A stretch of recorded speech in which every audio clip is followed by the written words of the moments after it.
it's clearly stated that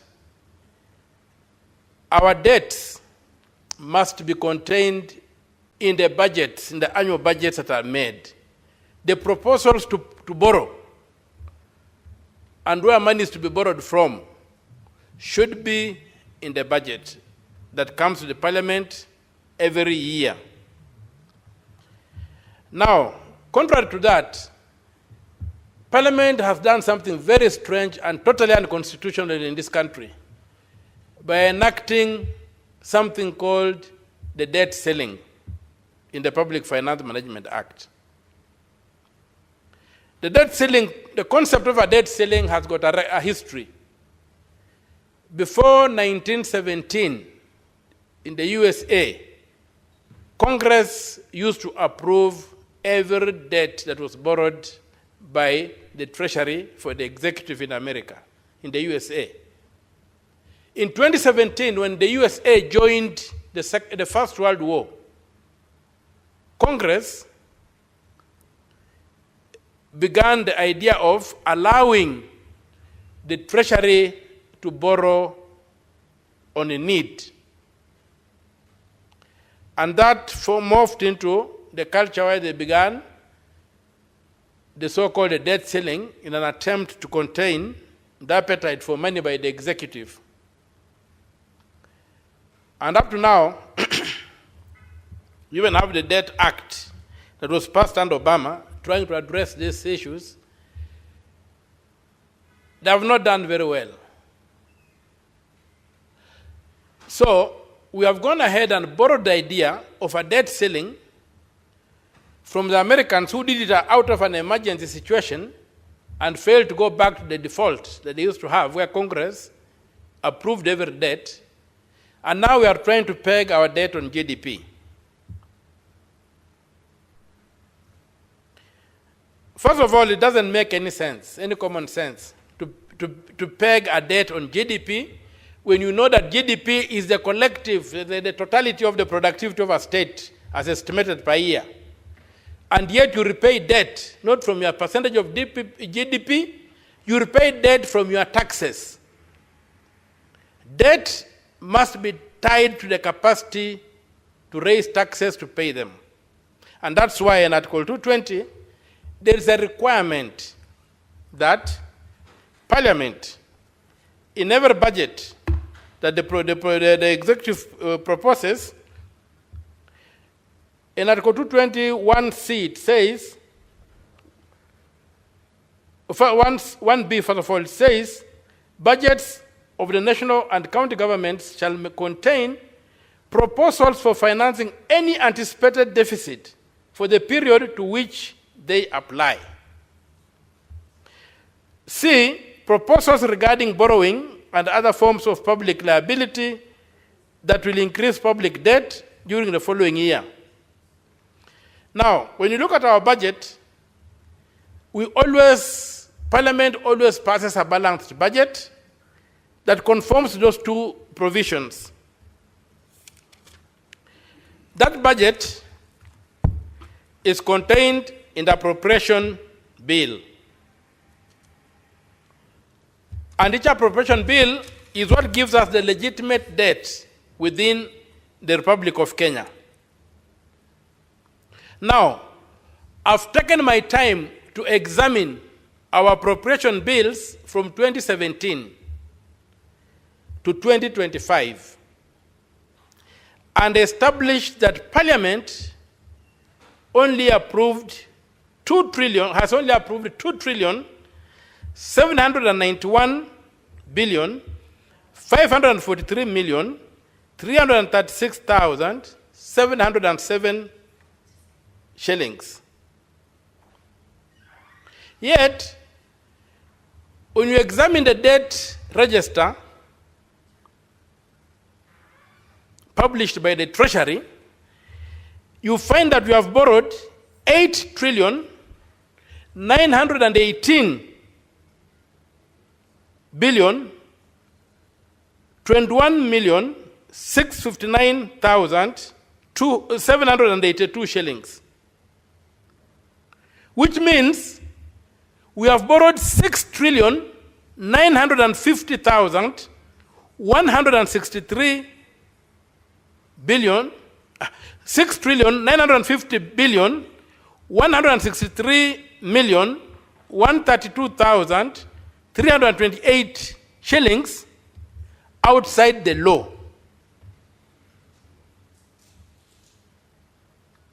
Other than that, we have also seen the other activity that happened the other day.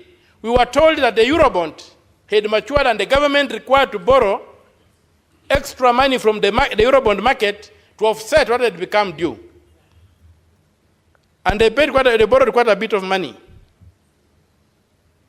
Yet, the Constitution in Article 214 states categorically that the public debt is a direct charge on the consolidated fund.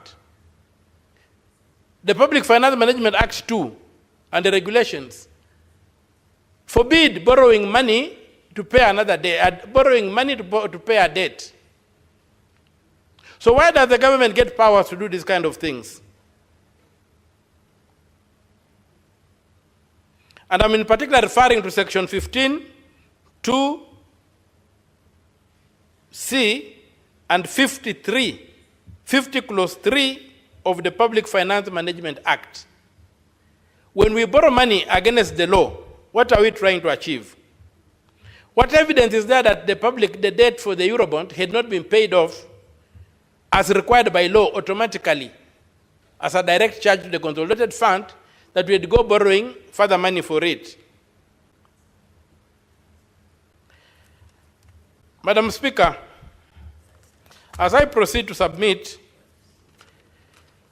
I also want to observe that of the odious debt that I've referred to,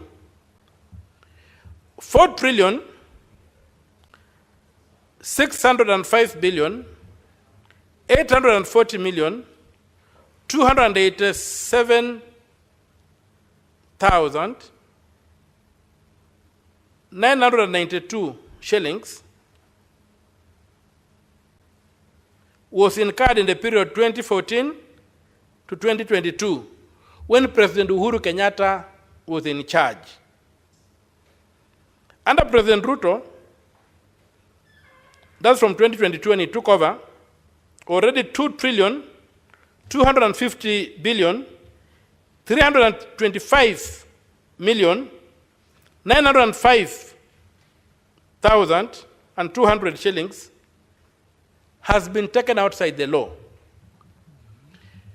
We have a program-based budgeting process whereby when money is borrowed, it's tied to a project. These trillions of shillings, more than 6 trillion, cannot be traced in government documents. I've taken my time from October last year, poring over thousands of documents that I got from the website of the Treasury, Central Bank, Control of Budget, and all these people. And I cannot trace where this money went. I can see why the 2-point-something trillion that the Parliament approved is clearly seen where it went. This money cannot be traced in the economy. To make matters worse, Madam Speaker, not a single domestic debt is approved by Parliament. Not a single one. All those billions. Look at the Appropriation Act. There's none. It's somehow that the executive does not implement the budget. Because when you look at the statement of annual revenue and actual revenue and net expenditure, which is published monthly, at the end of every month, the statement of actual revenue and net expenditure. That's why you encounter this animal called the domestic debt. If you look at the budget, there's no domestic debt. Treasury bills are a legitimate form of, treasury bills are supposed to act like an overdraft. Where there's a delay by the Treasury, by the KRA to submit enough money to government, the government should issue treasury bills to fill up the gap, but the treasury bills by law must be paid within 12 months. They cannot become a debt. Now, under the Public Finance Management Act, all borrowing must support a capital project, a development project which is defined. But you find that we are borrowing a lot of money on the domestic market without approval of Parliament. Where does this money go when it is not even budgeted for? Why are we borrowing this money? And it's running in billions of shillings. Madam Speaker, I wish our screens were working. I would have beamed my calculations onto that screen so that Kenyans can see how they are being scammed in the name of taking public debt. I've done a graph, and you realize one of the interesting things is that our debt spikes every time we have got a handshake, which means that the mechanisms of oversight are lost. In every year when you have had a handshake, there has been a spike in reckless borrowing and reckless expenditure by government. I hope it doesn't happen today. It's just unfortunate that we cannot, I don't know whether we are allowed or not, but I would have loved to be projecting some of these figures on these screens that we have here, so that all Kenyans can see exactly how we are being messed up, how we are being hurt. And another painful thing is that the Ethics and Anti-Corruption Commission, which is all over demanding more powers and all that out of you, has never audited our debt portfolio. I don't understand why they cannot just let the police, the economic crimes unit of the CID, do their work. The ESCC has never audited our debt.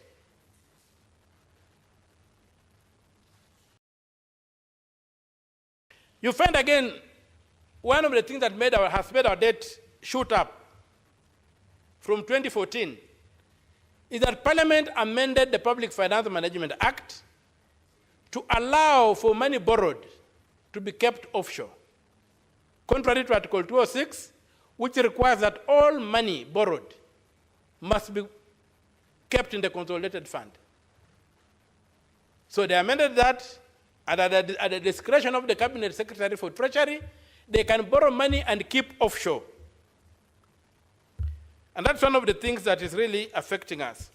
When you look at the total amount of debt that we have borrowed, many people discuss it in terms of the actual figures borrowed. But if you factor in, Madam Speaker, you factor in the cost of the loans, and you factor in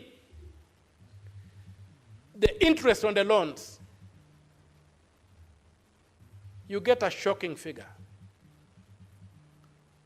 Right now, we are standing at 18 trillion shillings when you take those factors in. Totally unsustainable for us. And I think in the last payment I've seen in this statement, and the projections of paying 1.7 trillion, 2.7 trillion in debt and what have you, those kind of projections are not good for this country. They are existential threats to this country. You cannot have a budget of, say, 3.7 trillion and spend 1.7 trillion repaying debt, and only 700 billion of the 1.7 trillion goes to paying off the principal, and 1 trillion goes to paying interest. That cannot work. It's going to sink this country. Another issue, Madam Speaker, that I would like to speak to is another form of debt that is not necessarily public debt, but it's a debt to the public in the name of pending bills. Pending bills, Madam Speaker, are a major scam. And the scam masters have convinced everybody in this country that we abandon cash-based accounting, we go to accrual accounting. Arrant nonsense. How do you do that? When you implement a budget, and a budget is an act of parliament, a budget is a law, or a budget is an act of a county assembly, it's a law. How do you accrue from one law to another law without referring back to parliament? How do you carry a debt from year 1 to year 2, when year 1, parliament said, or the National County Assembly said, we are giving you this budget, we are giving you this power to collect funds, you should deal with that case. And we have been given the capacity to do an appropriation bill, an appropriation a supplementary budget, where emergencies occur that you may not have foreseen. So this drive that we are going to go to accrual accounting, when governments are run on a cash basis, especially ours, and it's anchored in the Constitution, is another monster that is going to eat up this country. And we need to look it in the face and say, how do you achieve that? Because the people from this pack or whatever, these accountants, have come and they are hollering all over that that's what happens in the private sector. Who tells them that you can run a government like a private sector account? We implement budgets, which are laws. So I don't see a mechanism of accruing an issue from one budget to another budget without going back to Parliament. I know that dispensations, there are countries which run on accrual basis, but it's not in their law. It's not in their constitution. A unique feature of Kenya's constitution that we have got chapter 12 on public finance, which tries to cure mischief that has happened in this country since independence, whereby public coffers have never been respected. That's why we have that purely technical chapter in our constitution prescribing what should be done. So when we move away from that and say, so-and-so does it, so-and-so does it, so-and-so, the majority are doing it, but what is in their constitution? Is it like ours?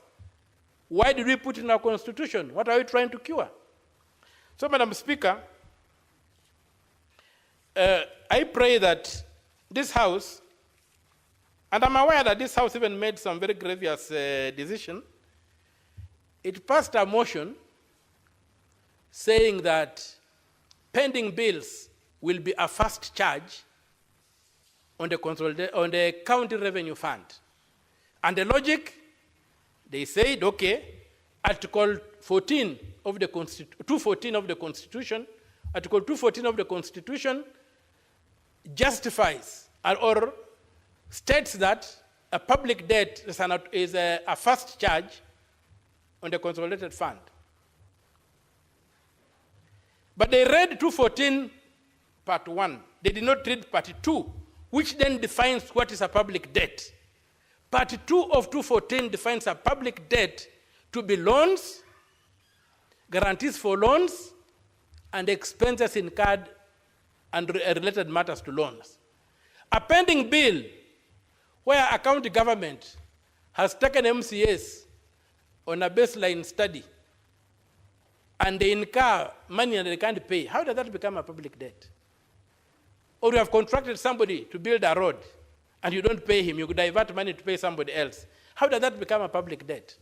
How does that become a first charge on the county revenue fund?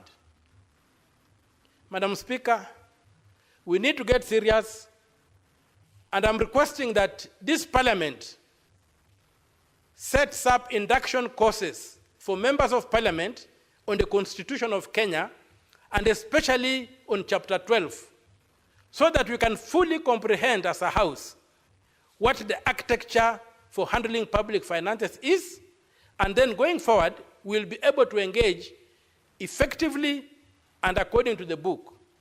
With those few remarks, Madam Speaker, I thank you for the opportunity, and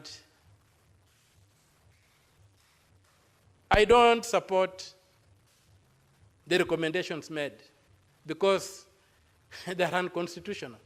But I know I might be the only voice, but it doesn't matter when I'm the only voice. I don't support them. They are totally unconstitutional, and they should go back and have a reference to the Constitution. Thank you, Madam Speaker.